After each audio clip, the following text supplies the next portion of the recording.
Hello students, welcome back to KTC.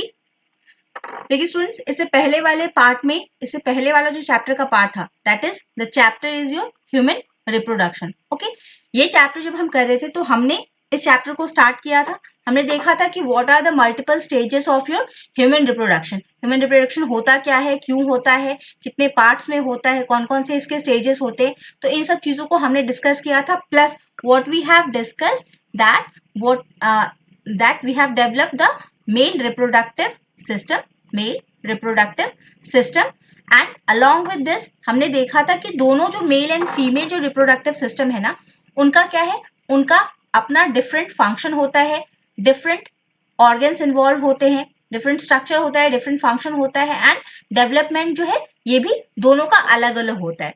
ठीक है, तो हमने मेल रिप्रोडक्टिव सिस्टम पूरा कवर कर लिया था along with the diagrams, labelling, सारी चीजें कर ली थी। And now we are moving towards the female reproductive system. देखिए इसको इस पूरे चैप्टर को बाइफर्केट करके बनाने का मतलब क्या है कि because there are so many terms, है ना, बहुत सारे टर्म्स हैं इसमें, बहुत सारे वर्ड्स हैं जो आपको याद रखने हैं। इस चैप्टर में है कुछ नहीं, बस यही है कि थोड़े टर्म्स जो है ना ज्यादा है, मल्टीपल टर्म्स हैं जिसको मेमोराइज करना थोड़ा हार्ड है। तो digest one by one, you have sufficient time, इतना भी सफिशिएंट नहीं है, you can't be relaxed, but हाँ थोड़ा टाइम है हमारे पास सो दैट कि हम सारी चीजों को, कॉन्सेप्ट को क्लियर करते हुए चले हैं। अगर रिवीजन कर रहे हैं तो अच्छे से रिवीजन करें। चलिए, तो coming to the female reproductive system, सबसे पहले हम देखेंगे स्ट्रक्चर, फिर देखेंगे फंक्शन, फिर देखेंगे डेवलपमेंट। ओके, तो स्ट्रक्चर क्या कहता है कि स्ट्रक्चर में आपके जो फीमेल रिप्रोडक्टिव सिस्टम है उसका स्ट्रक्चर में क्या क्या आता है। पहला आता है आपका ओवरीज। ठीक है, जैसे हमने देखा था कि मेल में 2 पेयर ऑफ टेस्टिस होते हैं, वैसे ही फीमेल्स में there are 2 ovaries present, 2 ovary होंगे। Okay, and what is the function of this ovary? Ovary करता क्या है? It produces ovum. Okay, ovum is your female gamete है, ये क्या है? हमारा गैमेट है। जैसे मेल में हमारा गैमेट क्या होता है? योर स्पर्म, स्पर्म्स हमारे गैमेट होते हैं, मेल गैमेट्स। वैसे ही फीमेल में हमारा गैमेट क्या है? ओवम। ओवरी का काम हमने क्या देखा? पहले क्या, सबसे पहली बात क्या देखी कि सबसे पहला स्ट्रक्चर है आपकी ओवरीज। ओवरीज कितनी होती है? 2 ओवरीज होती हैं। ओवरी का काम क्या है? ओवरी का काम है आपका ओवम को प्रोड्यूस करना, प्लस फीमेल रिप्रोडक्टिव हार्मोन्स जो है ना। जैसा हमने आपको जब आपको इंपॉर्टेंट क्वेश्चंस बताए थे, एक्सपेक्टेड क्वेश्चन, तो आपको कहा था कि हार्मोन्स जरूर याद रखिएगा। तो ओवरीज का काम क्या है? एक तो ओवम को प्रोड्यूस करेगी और दूसरा क्या करेगी कि हार्मोन्स देगी, है। जो हमारे फीमेल रिप्रोडक्टिव ऑर्गन्स है वो कहाँ से आपके आएंगे? ओवरीज से आएंगे। Then next comes to your कि ओवरी जो है, ओवरी की आउटर लाइनिंग क्या कहलाती है और इनर लाइनिंग क्या कहलाती है। जो इसकी आउटर लाइनिंग होगी, है ना, जैसे कि अगर ये ओवरी है, 2 ओवरीज होती है और ये कुछ इस तरीके से यूट्रस होता है, बहुत अच्छे से नहीं बना है, ये फैलोपियन ट्यूब्स होते हैं यहाँ पे, और फिर यहाँ पे आपका यूट्रस आता है। तो देखिए, तो जो 2 ओवरीज है ना, इसकी जो आउटर लाइनिंग होती है उसको हम क्या बोलते हैं? Peripheral cortex. क्या बोलते हैं? Peripheral cortex. मैं बार बार रिपीट कर रही हूँ सो दैट कि आपको वर्ड्स क्या है आपके दिमाग में फीड हो जाए। तो आउटर लेयर ऑफ ओवरीज क्या होता है? आपका कॉर्टेक्स होता है, और इनर क्या होता है? Medullary region. जो अंदर वाला पोर्शन है उसको हम क्या बोलते हैं? Medullary region. पहला हो गया ओवरीज। दूसरा क्या आता है? आपका फेलोपियन ट्यूब्स। ये जो ओवरीज है ना, देखिए यहाँ पे कुछ यूट्रस है आपका, यहाँ ओवरीज होती है, और ये यूट्रस से कैसे कनेक्टेड होती है? आपकी फेलोपियन ट्यूब से। Okay, there is a tube known as fallopian tubes. तो ये फेलोपियन ट्यूब्स है, ये भी पेयर में होंगी। Since ovaries are in pair, तो फेलोपियन ट्यूब्स भी कैसे होती है? पेयर में होती है। और या तो इसको आप फेलोपियन ट्यूब्स के नाम से जानते हैं या फिर ओविडक्ट के नाम से। ओविडक्ट क्यों? Because it carries the ovum, है ना। ये ओवम को क्या करती है? ओवरी से लेकर के कहां तक जाती है? आपकी यूट्रस तक लेके आती है, इसलिए इसको हम क्या बोलते हैं? ओविडक्ट। एक ऐसा डक्ट जो ओवम को लेके जाएगी और क्या करेगी? कनेक्ट करेगी ओवरीज टू यूट्रस, ओवरीज को यूट्रस से कनेक्ट करवाएगी। Okay, now coming to the parts of your fallopian tube. Fallopian tube क्या है? एक इनफंडिबुलम शेप है? It is a infundibulum. इसका शेप ऐसा है जैसे कि फनल होता है ना, जैसे वो तेल वेल डालने वाली कुप्पी बोलते हैं ना, उसके टाइप का होता है कुछ। ओके, शेप इसका ऐसा होता है which is near the ovary. यहाँ पे जो कुछ होता है ना ऐसे, कुछ फनल टाइप इसका शेप होता है, आगे अभी हम शेप भी देखेंगे। तो ओवरीज के नियर इसका शेप कुछ फनल शेप्ड होता है और ये टर्मिनेट कहाँ होती है, terminates into finger like projection known as fimbria.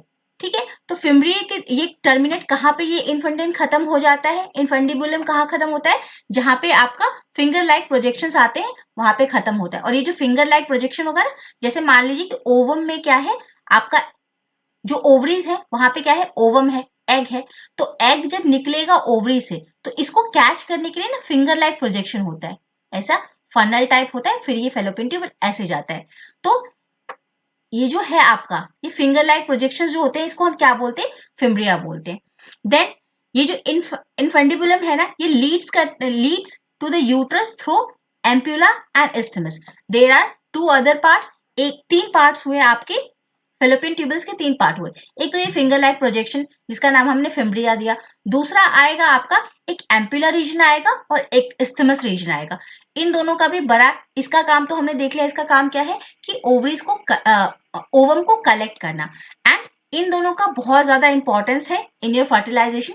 आगे हम देखेंगे कि क्या काम है, आगे जब आएगा तो उसको डिटेल में डिस्कस करेंगे। पहला हो गया ओवरी, दूसरा हो गया फेलोपियन ट्यूब्स। उसके पार्ट्स देख लिया हमने, तीन इंपॉर्टेंट पार्ट हमको याद रखने हैं फेलोपियन ट्यूब का। एक तो ये डक्ट होता है जिसका काम होता है ओवम को लेके जाना, कहां से, ओवरी से यूट्रस तक लेके जाना। फिम्ब्रिया क्या करता है आपका, कलेक्ट करता है। फिंगर लाइक प्रोजेक्शन होता है, जैसे हम अपने फिंगर से कुछ पकड़ते हैं वैसे ही ये फेलोपियन ट्यूब का फिंगर लाइक प्रोजेक्शन क्या करता है, ओवम को कलेक्ट करता है। ठीक है, पकड़ता है, कलेक्ट करता है। और बाकी इन दोनों का हम अभी आगे देखने वाले। देन थर्ड पार्ट आता है आपका फीमेल रिप्रोडक्टिव सिस्टम का। थर्ड पार्ट क्या आता है, it is known as your uterus, या फिर इसी को हम वोम बोलते हैं ना, जो बोलते हैं कि मदर की कोख। तो कोख और जो वोम होता है ना, वो आपका यूट्रस ही होता है। ठीक है, यूट्रस बोलिए या वोम बोलिए, दोनों एक ही चीज है। इसका शेप क्या है आपका, इन्वर्टेड पियर्ड शेप। कभी कभी ये क्वेश्चन भी आ जाता है, अगर एकदम इजी सा सिंपल सा क्वेश्चन पूछना है तो कभी कभी शेप भी पूछ लेते हैं। तो ये क्या है, इन्वर्टेड पेड़ के जैसा होता है, मतलब ऊपर का जो पोर्शन होता है थोड़ा फैला हुआ और नीचे का जो पोर्शन है वो क्या है, थोड़ा सा मतलब पतला सा होता है। Okay, this is your womb. The embryo development takes place inside the uterus. जो एम्ब्रॉयो का जो डेवलपमेंट है, पूरा डेवलपमेंट जो 9 मंथ का ड्यूरेशन है ना, वो सारा ड्यूरेशन कहाँ कंप्लीट होता है आपका, in the uterus. Okay, now uterine wall जो है, जो हमने कहा ये जो यूट्रस होती है ना, इसके वॉल के बारे में हमको जानना बहुत जरूरी है। बिकॉज यहीं पे सारा का सारा डेवलपमेंट जो है, जो बेबी का डेवलपमेंट होता है from your foetal stage to mature baby, ये जो जितना भी डेवलपमेंट होता है ना, वो कहाँ पे होता है आपका, यूट्रस में। तो यूट्रस में क्या है, यूट्रस के वॉल को हमको स्टडी करना, उसका इंटरनल एनवायरनमेंट स्टडी करना बहुत इंपॉर्टेंट है। तो देखिए, उसका जो वॉल होता है ना, यूट्राइन वॉल जो होता है, उसको हम 3 लेयर्स में डिवाइड करते हैं। ओके, सबसे पहला लेयर जो है आपका, सबसे आउटर लेयर आप कह सकते हैं, है ना, मतलब यहाँ वाला लेयर, सबसे बाहर वाला लेयर हमने इस तरीके से बनाया। इसमें 3 लेयर्स हैं कुछ इस तरीके से। तो सबसे बाहर वाला जो लेयर है ना, उसको हमने क्या कहा, perimetrium. This is the outer most layer and it is membranes. इसका इसका कैसा नेचर होता है, सिर्फ ये एक मेम्ब्रेन होता है, बस और कुछ नहीं। आउटर मोस्ट लेयर है और एक मेम्ब्रेन की तरह रहता है। Then central part is your myometrium. Myometrium यानी कि एम से मायो, एम से middle part of smooth muscles. किसका बना हुआ होता है, स्मूथ मसल्स का बना हुआ होता है। Strong contraction during the delivery is due to the myometrium. देखिए 1 मार्क्स क्वेश्चन फ्रॉम हेयर, कि जो आपका जो आपसे क्वेश्चन आ सकता है कि the strong contraction during the delivery is due to which part of the uterine wall, है ना। देयर इज अ क्वेश्चन कि कौन से पार्ट से आपका स्ट्रॉन्ग कॉन्ट्रैक्शन आते हैं ड्यूरिंग डिलीवरी। तो आपका आंसर क्या होगा, that will be your myometrium, central middle part of the your uterine wall. Next, third part and very important part of your uterus is your endometrium. Endo से याद रखेंगे internal, okay? Peri से याद रखेंगे peripheral. Peripheral मतलब क्या, boundary. Peripheral, peri से याद रखेंगे बाउंड्री, मायो से याद रखेंगे मिडिल, और एंडो से आप याद क्या रखेंगे, इंटरनल। एंटर लिखते हैं ना, EN, वैसे याद रखेंगे एंडोमेट्रियम, इंटरनल वाला पार्ट। तो it is glandular and undergo cyclic changes during the menstrual cycle. जो मेंस्ट्रुअल साइकिल होता है ना फीमेल्स में, उसमें जितने भी चेंजेस होते हैं वो किस में हमको देखने को मिलते हैं, इस वॉल में, सबसे अंदर वाले जो वॉल है ना, उसी में चेंजेस को हम क्या बोलते हैं, मेंस्ट्रुअल साइकिल। वो हम आगे डिस्कस करेंगे। Now blastocyst get embedded in the endometrium for the development.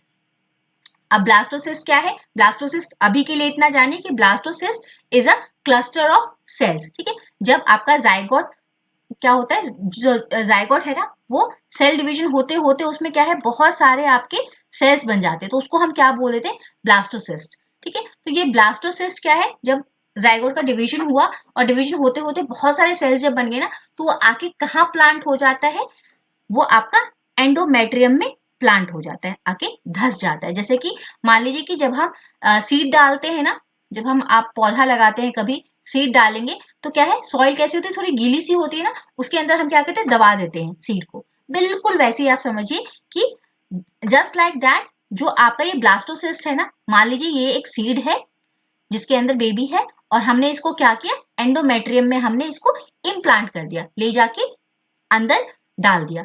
तो it is a cushion type एक स्ट्रक्चर है, एक ऐसी लाइनिंग है जो कुशनी होती है। ठीक है, इससे इसी से चलिए आगे ये सब डिस्कस करेंगे, ज्यादा लेंदी हो जाएगा। देखिए ये हम जो अभी डिस्कस कर रहे थे ना, कि ये देखिए, ये this is our pair of ovaries, दो ओवरीज हैं 1 and 2। देयर इज दो फेलोपियन ट्यूब्स हैं हमारे पास। अगर ये दो है तो हमारे पास दो फेलोपियन ट्यूब्स भी होंगे। ओवरीज दो है, दो फेलोपियन ट्यूब्स होंगी। This finger like projection is fimbriae, हमने आपसे कहा था। एक ये इनफंडिबुलम कहा था हमने कि ये कहाँ पे टर्मिनेट होता है, जहां पे फिंगर लाइक प्रोजेक्शन आपका होता है। This is all is your infundibulum, और ये खत्म कहाँ होता है, फिंगर लाइक प्रोजेक्शन के पास। Ampulla is a region very important for your fertilization, and this part, this elongated part is your known as isthmus।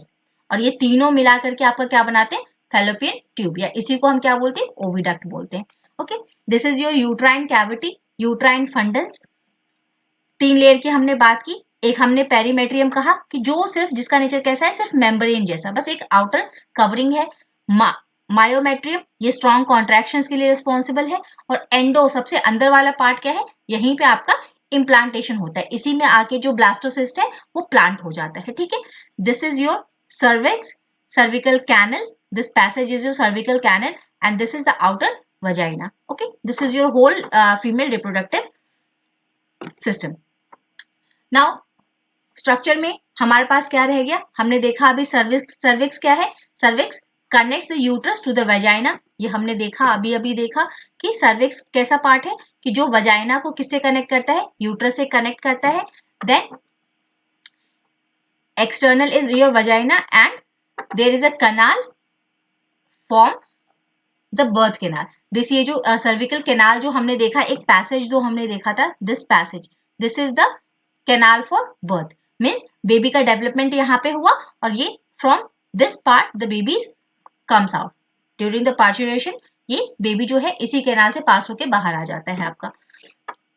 External जेनेटिया में देखिए आपके 3 पार्ट्स होंगे। एक होगा मॉन्स प्यूबिस होगा, एक फैटी टिश्यू होता है। देन लिबिया मेजोरा होता है। There is a folding of skin which is एक लार्जर फोल्डिंग ऑफ स्किन है, और एक माइनोरा होता है, labia minora. There is a other folded tissue, एक लार्जर, एक मेजर, एक फैटी टिश्यू होगा आपका। देन क्या है आपका, एक क्लोटिस होता है देयर, एंड एक्सटर्नल जेनेटिया होता है। एक हाइमेन मेम्ब्रेन, याद रखेंगे, एक हाइमेन मेम्ब्रेन नाम की चीज होती है जो कवर करती है आपकी वजाइनल ओपनिंग को। Okay, and apart from this last thing is your mammary glands. 2 memory gland present होते हैं, a pair of breast present in female, the function of which is your secretion of milk. Milk secretion के लिए इस memory gland में आपके क्या है, alveolar cells होते हैं, जिसमें कि क्या है आपका मिल्क स्टोर होता है, और at the time of requirement the milk get excreted from these cells. Okay, चलिए, this was about all the structure, means जितना भी आपका फीमेल रिप्रोडक्टिव सिस्टम में जितना भी स्ट्रक्चर है वो सारा कंप्लीट होता है इसके थ्रू। डायग्राम जरूर देखिएगा, ठीक है, एक बार रीडिंग कीजिए, डायग्राम देखिए, सो दैट कि आपको सारी चीजें क्लियर हो जाए। Okay, now comes your oogenesis, यानी जेनेसिस का हमने मतलब बताया था कि जेनेसिस का मतलब क्या, the process of formation of what, O means ovum.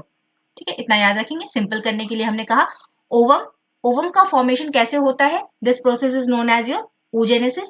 देखिए, formation of mature female gamete called ovum. This process is the formation of mature female gamete, that is your ovum. oogenesis differ from spermatogenesis. ये कैसे spermatogenesis से अलग होता है? क्योंकि हमने पहले भी देखा कि oogenesis जो है ये कब स्टार्ट होता है? Embryonic development as compare to the spermatogenesis. मतलब स्पर्मेटोजेनेसिस है वो कब स्टार्ट होता है? आपका प्यूबर्टी पे. बट जो oogenesis है यानी कि फीमेल में जो ओवम का प्रोडक्शन है वो कब स्टार्ट होता है? जब फीमेल खुद अपने एम्ब्रियोनिक स्टेज में होती है ना. यानी कि जब फीमेल, मान लीजिए से देयर इज अ फीमेल जिसका नाम है ए, वो जब अपनी मम्मी के वूम में होगी ना, तभी उसके अंदर ओवम का प्रोडक्शन स्टार्ट हो जाता है. यानी कि oogenesis तभी स्टार्ट होता है. on an average 2 million oogonias. First step is here कि सबसे पहले क्या बनता है? oogonia. oogonia लगभग 2 मिलियन के अप्रोक्स में बनता है एक फीमेल बॉडी में. ठीक है, लगभग 2 मिलियन बनता है. Formed in the ovary of the foetus. वो अपने फीटस स्टेज में है ना, तभी कम से कम लगभग 2 मिलियन oogonia उसके वुम में बन जाते, उसके अपने रिप्रोडक्टिव सिस्टम में बन जाते हैं. और उसके बाद क्या है? ये थोड़ी देर के लिए स्टॉप हो जाता है. किस स्टेज पे आके स्टॉप होता है ये? This divides first. सबसे पहले जो इसका डिवीजन होगा oogonia का, वो कैसा होगा? मायोटिक डिवीजन होगा. यहाँ पे सबसे पहला डिवीजन जो होगा वो आपका मायोटिक डिवीजन होगा. देन ये कहां पे आके रुकेगा? The development of oogonia stops at your prophase 1 of meiotic division.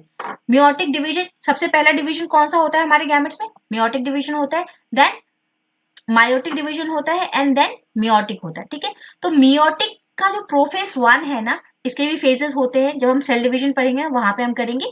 तो जो meiotic डिवीजन है ना, उसका प्रोफेज 1 जो है ना, वहां पे आके रुक जाता है. ठीक है, at this stage the division stops temporarily. और कब तक रुका रहेगा? जब तक कि पुबर्टी ना आ जाए फीमेल में. ठीक है, स्टार्ट कहाँ हुआ? फीटल स्टेज पे. और फीटल स्टेज में पहले एक डिवीजन हुआ आपका oogonia का, मायोटिक डिवीजन. एंड देन वो कहाँ आके रुक गया? आपका prophase 1 of meiotic division. meiotic division का जो प्रोफेज 1 है ना, वहां पे आके रुक गया. और वहां पे उसका नाम क्या हो गया? Primary oocytes. ठीक है, ये इतना जो स्टेप है oogonia, meiotic division and prophase 1, यहां तक कहाँ हुआ? फीटल स्टेज में, जब वो अपने फीटल स्टेज में थी. यहाँ पे आके रुक गया. और रुकने के बाद इसका नाम क्या हो गया? Primary oocytes. ठीक है, अब ये उस प्राइमरी oocytes जो है, इसके अगल बगल ग्रैनुलोसा सेल्स बनते हैं जिसको हम बोलते हैं primary follicles. Okay, this primary follicles degenerates. अभी प्राइमरी oocyte से जब आगे डेवलपमेंट स्टार्ट होगा तो प्राइमरी oocyte से क्या होगा? इसके आसपास ग्रैनुलोसा सेल्स बनेंगे जो कि क्या बनाएंगे? आपका प्राइमरी फॉलिकल्स. और ये प्राइमरी फॉलिकल्स क्या करते हैं ना, डीजेनरेट होना स्टार्ट हो जाते हैं. तो पहले जो 2 मिलियन जो आपके oogonia थे ना, या फिर प्राइमरी oocytes थे, वो प्राइमरी फॉलिकल बनते बनते क्या है, जब प्राइमरी फॉलिकल बनेगा तो वो डिक्रीज होके कितने नंबर पे आ जाएंगे? आपके 60,000 से 80,000 की रेंज में आ जाएंगे, है ना. Minimum 60,000, maximum 80,000, except some exceptional cases है. जो जनरली आपके जो हमारा जो प्यूबर्टी तक हमारे पास जो बचता है, लेफ्ट जितना रहता है हमारे पास ये प्राइमरी फॉलिकल्स, वो कितना बचता है? 60,000 से लेके 80,000 तक बचता है. 60,000 to 80,000 बचता है हमारे पास. Now further development of primary follicles. पहले क्या था? oogonia, फिर हुआ प्राइमरी oocytes. प्राइमरी oocytes से आपका बना प्राइमरी फॉलिकल. और अब प्राइमरी फॉलिकल क्या बनेगा? सेकेंडरी फॉलिकल बनेगा. And then tertiary follicle. और ये देखिए यहीं पे रुकेगा. ये नहीं सोचेगा कितने सारे नाम आ रहे. देखिए यहीं पे रुकेगा. ये एक सेकेंडरी फॉलिकल है हमारे पास और एक टर्शियरी फॉलिकल. जो टर्शियरी फॉलिकल है ना, it will contain fluid filled cavity called antrum. ठीक है, एक फ्लूइड फिल्ड कैविटी होती है. ये जो टर्शियरी फॉलिकल है ये कैसा होता है? इसी को हम जब इसमें फ्लूइड आ जाता है ना तो उसको हम क्या बोलते हैं? एंट्रम बोलते हैं. इसमें आपका लिक्विड रहता है. ठीक है, और इसके अंदर रहता है आपका सेकेंडरी फॉलिकल्स या सेकेंडरी oocytes. ठीक है, इसके अंदर एक रहता है secondary oocyte. The tertiary follicle follicle changes into Graafian follicles, mature follicle, ठीक है। यही टर्शियरी फॉलिकल जो है ये कैसा बन जाता है आपका, जब मैच्योर होता है तो उसका नाम क्या हो जाता है आपका, ग्राफियन फॉलिकल्स, ठीक है, या फिर इसी को आप बोल लीजिए मैच्योर फॉलिकल। नाउ इतना हो गया आपका, ये पूरा आपका ओवम बन के तैयार हुआ, ठीक है। जो प्राइमरी है, प्राइमरी फॉलिकल बना आपका सेकेंडरी फॉलिकल, और उसके आगे बना टर्शियरी। जो टर्शियरी वाला पार्ट है ना, एक ही के दो पार्ट है, आप मान लीजिए एक बनता है फ्लूइड फिल कैविटी जिसमें आपका फ्लूइड भरा हुआ है, और उसके अंदर है आपका सेकेंडरी oocytes, ठीक है। यही जो सेकेंडरी oocytes है, ये जो पोर्शन है ये क्या है आपका ग्राफियन फॉलिकल या मैच्योर फॉलिकल, और इसके अंदर है ये सेकेंडरी oocyte जो कि एक्चुअली में आपका क्या होगा, ओवम होगा, है ना। देखिए यहाँ लिखा है ना secondary oocytes, this is your ovum and this is safe inside a Graafian follicle जिसको हम मैच्योर फॉलिकल बोलते हैं, उसके अंदर वो सुरक्षित रहता है ना, प्रिजर्व रहता है, मान लीजिए। Now comes your term ovulation. oogenesis हो गया, हमारा ओवम बन गया, अब होगा ओवल्यूशन, बन गया तो अब ये क्या है, बाहर निकलेगा। बाहर निकलेगा तो जैसे ये जो प्रोसेस है ना कि ovum, it is ovulation is a process by which ovum is released on rupture of Graafian follicle. ये ओवल्यूशन जो प्रोसेस है ना उसमें क्या है, ओवम बाहर आता है। कहाँ से बाहर आएगा, because it is preserved in a Graafian follicle, तो इस ग्राफियन फॉलिकल के टूटने के बाद ओवम इसके अंदर से रिलीज हो जाएगा, है ना। चलिए ये पूरा स्टेज है, इसको आप एक बार देख लेंगे फॉर योर रेफरेंस, ये आपका था, ठीक है। तो हमने क्या देखा अभी तक, हमने स्ट्रक्चर देखा फीमेल रिप्रोडक्टिव सिस्टम का, देन हमने देखा कि oogenesis क्या होता है, कैसे आपका ओवम बनता है, फिर हमने देखा ओवम बन गया, अब उसका ओवल्यूशन कैसे होगा, वो निकलेगा कैसे बाहर, है ना, उसको बाहर आना है so that it can get fertilise. तो वो जब बाहर आता है तो उसको हम क्या बोलते हैं, ओवल्यूशन का प्रोसेस। अब देखिए ये बाहर आ गया, then there is a thing menstrual cycle.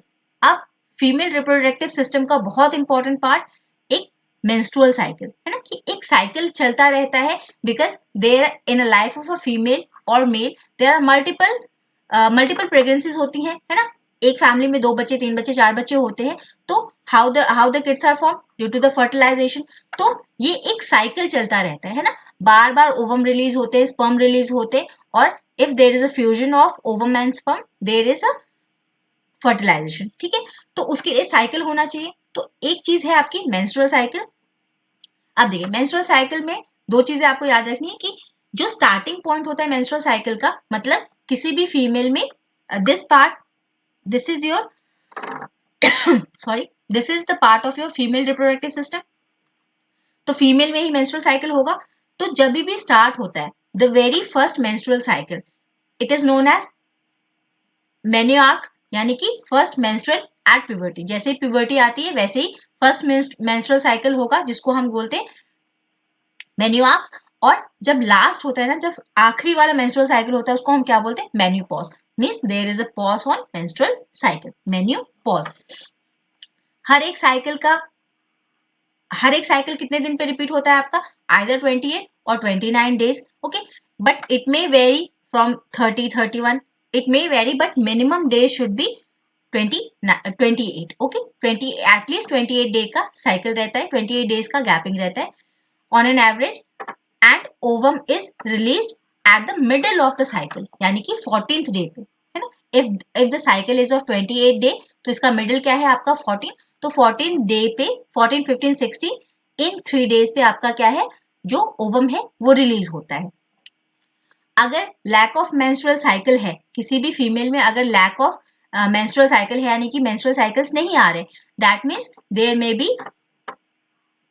May be lack of pregnancy, pregnancy नहीं होगी। If there is no menstrual cycle, means menstrual cycle means क्या, कि release of ovum, ovum release होगा, and if there is ovum there will be then only there will be fertilization, तभी fertilization होगा। तो और pregnancy is the result of your fertilization, means अगर ovum नहीं आएगा तो फर्टिलाइजेशन नहीं होगा, फर्टिलाइजेशन नहीं होगा तो there will be no pregnancy, okay. तो अगर लैक ऑफ मेंस्ट्रुअल साइकिल है यानी कि it is an indicator of pregnancy,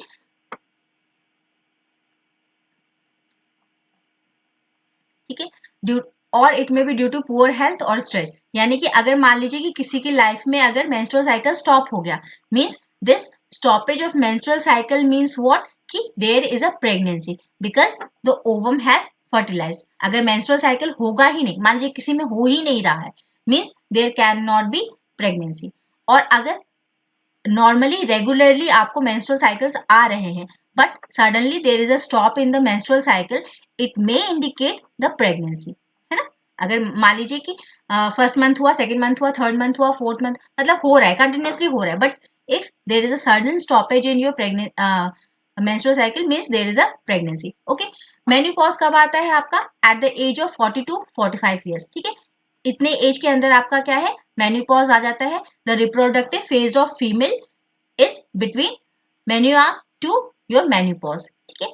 मेन्यूआर्क से मेनोपॉज तक आपका रिप्रोडक्टिव लाइफ चलता है फीमेल का। Okay, means the reproductive life starts with your start of menstrual cycle and ends with stoppage of menstrual cycle, whereas male continue to produce sperm throughout their life, but जो male है they will be reproductive throughout their life, but the reproductive phase of female is only your this starting of menstrual cycle to stoppage of menstrual cycle. Okay,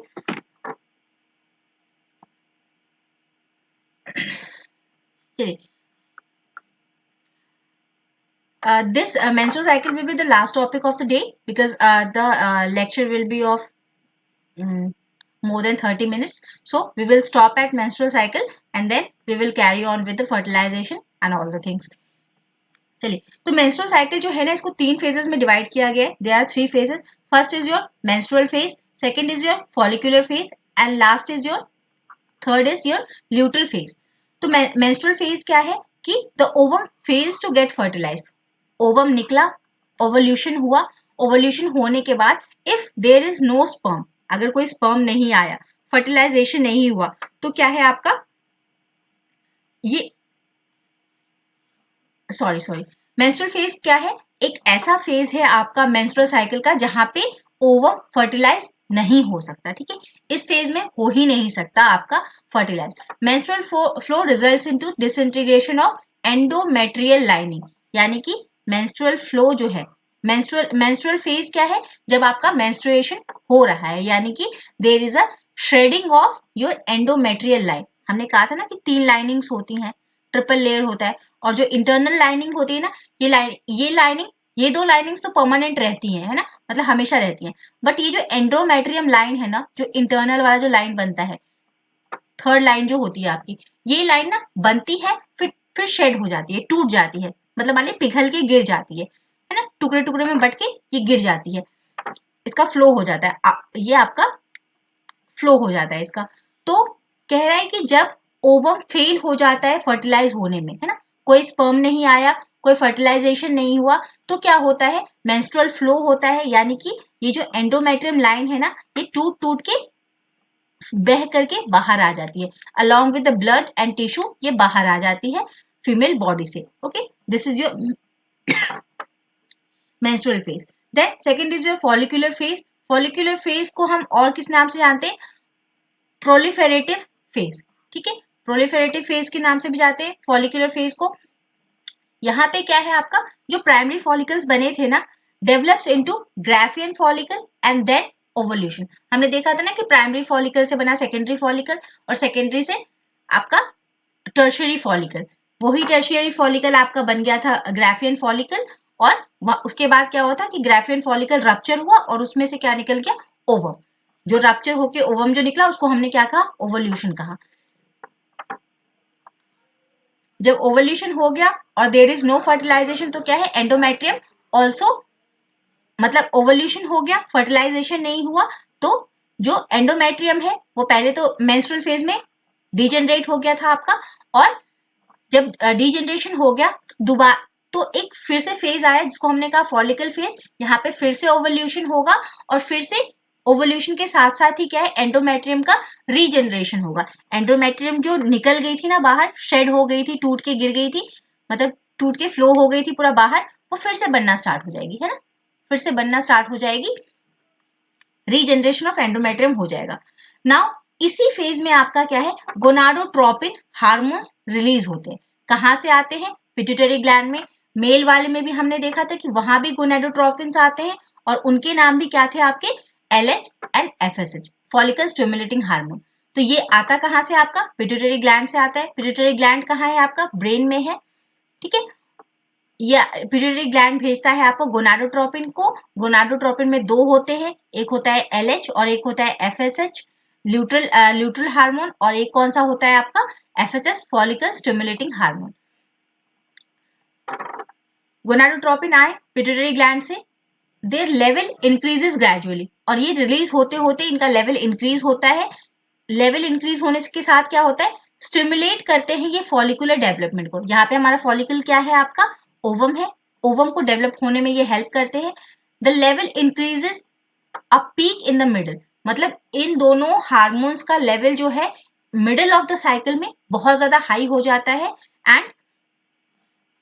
and जो LH है ना, ये क्या करता है, आपका रप्चर कराता है ग्राफियन फॉलिकल को। हमने कहा था ना कि एक लिक्विड टाइप कैविटी है, उसके अंदर ओवम है, तो इसको रप्चर कराने में किसका हाथ होता है, आपका LH का हाथ होता है, ठीक है।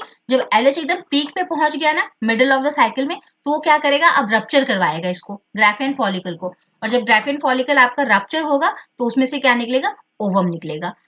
Next point is growing follicle releases oestrogen. जब आपका फॉलिकल ग्रो हो रहा होता है, इंक्रीज हो रहा होता है, तो उस वक्त क्या रिलीज होता है, आपका एक फीमेल रिप्रोडक्टिव हार्मोन है आपका, जिसका नाम है एस्ट्रोजन। और इस एस्ट्रोजन का काम क्या है, ये आपका एकदम मिड में क्या है, एकदम हाई हो जाता है, ओके। देन कम्स योर, ये काम हो गए। फॉलिकल फेज में क्या है, पहला तो आपका डेवलपमेंट हुआ प्राइमरी फॉलिकल का इनटू ग्राफियन फॉलिकल में, और फिर हुआ ओवल्यूशन। साथ ही साथ क्या हो रहा है, यूट्रस में, ये तो ओवरी में हो रहा है डेवलपमेंट, और ओवल्यूशन ये तो यहाँ हो रहा है। और यहाँ यूट्रस में क्या हो रहा था, रीजनरेशन ऑफ एंडोमेट्रियम, जो टूट के गिर गई थी एंडोमेट्रियम, वो फिर से क्या है, रीजनरेट हुई। गोनाडोट्रोपिन हार्मोन आए, दोनों हार्मोन्स का लेवल आपका मिडिल में एकदम हाई हो गया। And now and there is a high level of estrogen in the mid point, ठीक है, यहां तक हमने देखा। देन यहाँ जब ये मिड पॉइंट, ये साइकिल यहाँ से ऐसे स्टार्ट हुआ, ये मेंस्ट्रुअल फेज था, फिर ये हार्मोन हाई हुए, और अब क्या है, मिड पॉइंट पे जब हाई हो गया, उसके बाद आता है आपका LH। LH जब आता है तो उसमें क्या होता है, आपका ल्यूटरल फेज जब आता है, तो ल्यूटरल फेज में क्या हो जाता है, this is also known as excretory phase. ये इसको हम एक्सक्रीटरी फेज भी बोलते हैं। यहाँ पे आपका क्या है कि एक कॉर्पस ल्यूटम होता है, वो फॉर्म होता है, is form from the remaining part of the Graafian follicle. देखिए यहाँ हुआ क्या, जो ये टर्शियरी आपका फॉलिकल था, जो कि मैच्योर होके क्या बना, ग्राफियन फॉलिकल। ये कैसा था, लिक्विड फिल्ड कैविटी थी, इसके अंदर ओवम था। तो जब ये रप्चर हो गया ना, रप्चर हो गया, ओवम बाहर आ गया, तो इसका जो रिमेनिंग पार्ट बना, वो क्या बनाता है, आपका कॉर्पस ल्यूटियम, ओके। एंड ये जो कॉर्पस ल्यूटियम है, ये क्या देता है आपको, कौन सा हार्मोन देता है, it gives you progesterone hormone. Progesterone hormone देता है, जिसका काम क्या होता है कि it maintains the endometrium for implantation of the fertilised ovum. फिर से सुनिएगा, ग्राफियन फॉलिकल जो है आपका, जब रप्चर हो गया और इसमें से जब निकल गया आपका ओवम, तो यहाँ बचा क्या, आपका जो रिमेनिंग पोर्शन जो बच गया ना ग्राफियन फॉलिकल का निकलने के बाद, वो क्या बन जाता है, आपका कॉर्पस ल्यूटियम। ये कॉर्पस ल्यूटियम क्या करता है, सिक्रीट आपका प्रोजेस्टेरोन। और इस प्रोजेस्टेरोन का काम क्या है कि इट मेंटेन्स दिस लाइनिंग, ठीक है, इसको टूटने नहीं देता, ठीक है, तब तक मेंटेन करके रखता है जब तक कि इसमें फर्टिलाइज, ये जो ओवम निकला है ना, ये अगर स्पर्म आया और इसको फर्टिलाइज किया, तो ये कॉर्पस ल्यूटियम प्रोजेस्टेरोन को बना सिक्रीट करता है और उसको मेंटेन रखता है कि जब फर्टिलाइज्ड आएगा, फर्टिलाइज्ड एग जब आएगा हमारे पास, तो उसको हम यहाँ पे क्या करेंगे, इम्प्लांट कर लेंगे, ठीक है। और अगर मान लीजिए कि फर्टिलाइजेशन नहीं हुआ, तो क्या होता है, तो ये कॉर्पस ल्यूटियम क्या है, डीजेनरेट होता है, डीजेनरेट हो जाएगा। और फिर क्या है, अगर इसका डीजेनरेशन हो गया, तो प्रोजेस्टेरोन खत्म होने लगेगा, कम होने लगेगा, और इसके कम होते ही क्या है, फिर से इसकी शेडिंग स्टार्ट हो जाएगी, और फिर से ये स्टेज 1 पे आ जाएगा, ठीक है। स्टेज 1 में क्या था आपका, ये डीजेनरेट होके ये बाहर चला गया था, ठीक है। This is followed by the menstrual phase and new cycle begin. This was all about your menstrual cycle, okay. तो आज हमने क्या देखा, फीमेल रिप्रोडक्टिव सिस्टम देखा, इसका स्ट्रक्चर देखा, oogenesis देखा, ओवल्यूशन क्या होता है ये चीज हमने देखी, कौन कौन से हार्मोन आते हैं ये देखा, और मेंस्ट्रुअल साइकिल के तीनों पार्ट्स हमने देखे, ठीक है। तो do revise this topics, in topics को आप रिवाइज करेंगे, फीमेल रिप्रोडक्टिव सिस्टम को। और ये डायग्राम जो है ये देखिए यहाँ पे सबसे पहला क्या है आपका, सबसे पहला फेज है आपका मेंस्ट्रुअल फेज, डिसइंटीग्रेशन वाला जो है। देन क्या है आपका, सबसे पहले आता है एस्ट्रोजन हार्मोन आता है एंड देन प्रोजेस्टेरोन हार्मोन आता है, ठीक है, ये यहाँ पे हाई लेवल पे आता है। फिर इसके बाद क्या है आपका प्रोजेस्टेरोन हार्मोन आता है, कहाँ से, कॉर्पस ल्यूटियम से, जो कि डेवलप करके रखता है आपका एंडोमेट्रियम लाइनिंग को, है ना। मेंस्ट्रुअल फेज है ये आपका। फिर फॉलिकुलर फेज आता है, इसी को हम प्रोलिफेरेटिव फेज बोलते हैं। देन ल्यूटल फेज आता है, एक्सक्रीटरी फेज आता है, और अगर एक्सक्रीटरी फेज में अगर इम्प्लांटेशन नहीं हुआ then again there is a shedding of this lining, ये है एंडोमेट्रियम लाइनिंग, है ना।